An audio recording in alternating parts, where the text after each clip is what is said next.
کسی صحابی نے اپنے بچے کی شادی پر اپنے گھر میں لائٹنگ نہیں کرائی، لیکن آپ کو دنیا کا کوئی عالم یہ فتویٰ نہیں دے سکتا کہ لائٹنگ کرانا حرام ہے۔ آپ شادی کے موقع پہ ساری گلی سجا لو، آپ ساری چھتوں پہ لائٹنگ کرا لو، کوئی آدمی یہ آپ کو فتویٰ نہیں دے سکتا کہ شادی کے موقع پر لائٹنگ کرانا جائز نہیں۔ کبھی سنا ہے آپ نے کسی سے؟ بولیے، یہ جائز ہے، جائز پیسے ہیں تو ٹھیک، بلکہ میں اس سے آگے بڑھتا ہوں، اس سے تھوڑا اور آگے جاتا ہوں۔ حضرت عائشہ صدیقہ رضی اللہ تعالیٰ عنہ فرماتی ہیں میرا جو کمرہ تھا نا جس میں میں حضور کے ساتھ رہتی تھی اور ایک لمبا زندگی کا عرصہ گزارا، اس میں 3 آدمی سو سکتے تھے، چوتھے کے لیے جگہ ہی نہیں تھی، اور کچا تھا، کھجور کے تنے کھڑے کر کے اس پر کھجور کے پتوں کی چھت ڈالی گئی تھی۔ میں جب ہاتھ اٹھاتی تھی تو میرا ہاتھ اپنی چھت کو چھو جاتا تھا۔ یہ ہے سنت نبی پاک کی، یہ حضور کا طریقہ ہے۔ بتائیے پکے گھر میں، لینٹر والے گھر میں رہنا جائز کہ ناجائز؟ کیوں جی؟ حضور تو کچے مکان میں رہتے تھے، آپ نے کیسے پکا بنا لیا؟ اللہ کی محبوب علی دین کو اس کی اصل بات میں سمجھیں۔ آپ ایسا نہ کریں جس میں انتشار اور امت تقسیم ہو، اس کا اصل مزاج دیکھیں۔ مہندی کے موقع پہ اگر کوئی آدمی 6 دیگیں دال چاول کی پکاتا ہے تو منع نہیں، جائز پیسوں سے پکائے۔ انہیں لائٹنگ لگوائی، کوئی منع نہیں، سارے محلے کو کھانا کھلایا، کوئی منع نہیں، بلکہ نبی پاک نے فرمایا بہترین مسلمان ہی وہ ہے جو سلام پہلے لے اور روٹی زیادہ کھلائے، تو بہترین مسلمان ہے۔ ناجائز کیا ہے؟ ناجائز ہے شادی کے موقع پر بینڈ باجا بجانا، اس میں رقص کرنا، اس میں بھنگڑے ڈالنا، عورتوں مردوں کا اختلاط ہونا، عورتوں کی مووی بنانا، یہ چیزیں ناجائز ہیں۔ تو جو ناجائز ہے اس پہ پابندی لگائی جائے گی، جو جائز ہے اس کے بارے میں یہ کہا جائے گا کہ بھائی احتیاط کی جائے، سنت کی طرف دیکھا جائے تو بہتر یہی ہے۔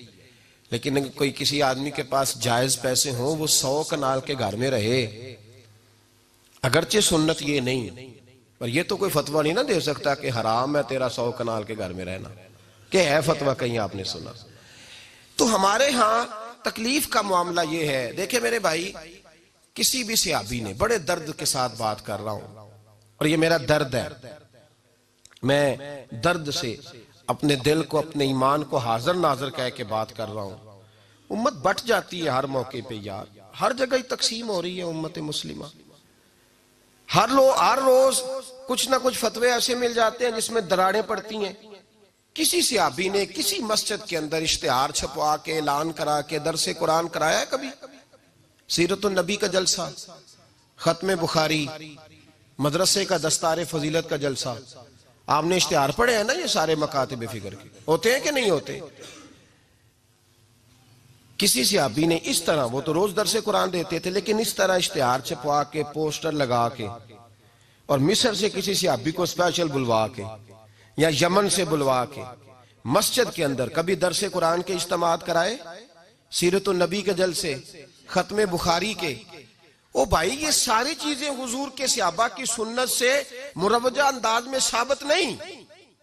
مجھے بتا میرے بھائی، میں درد کے ساتھ تجھ سے سوال کرتا ہوں کہ سیرت النبی کے جلسے میں تو پشاور سے مولانا بلائے، پنڈی سے بلائے، تو گجرات اور کراچی سے لوگوں کو بلا کر کے اگر سیرت کا جلسہ کرائے، اور تو اس میں ایک آدمی کو کراچی سے بلوایا جا رہا ہے تو تو نے اس کو 20,000 کی ٹکٹ بھی دی، اور اشتہار پہ بھی جلسے پہ خرچ ہوا، پھر لنگر بھی پکا، کھانا بھی تو نے کھلایا، نہ تجھے کوئی بیوہ یاد آئی، نہ تجھے کوئی مسکین یاد آیا، نہ تجھے کوئی غریب یاد آیا؟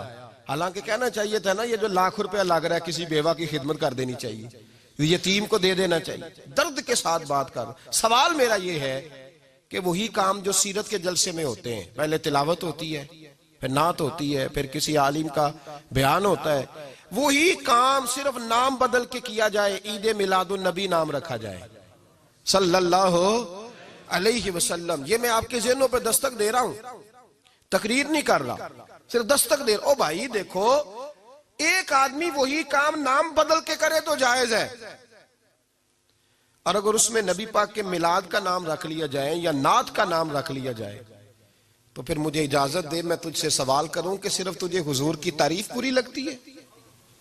پھر مجھے اجازت دے کہ میں تجھ سے پوچھوں کہ صرف تجھے نعت اچھی نہیں لگتی؟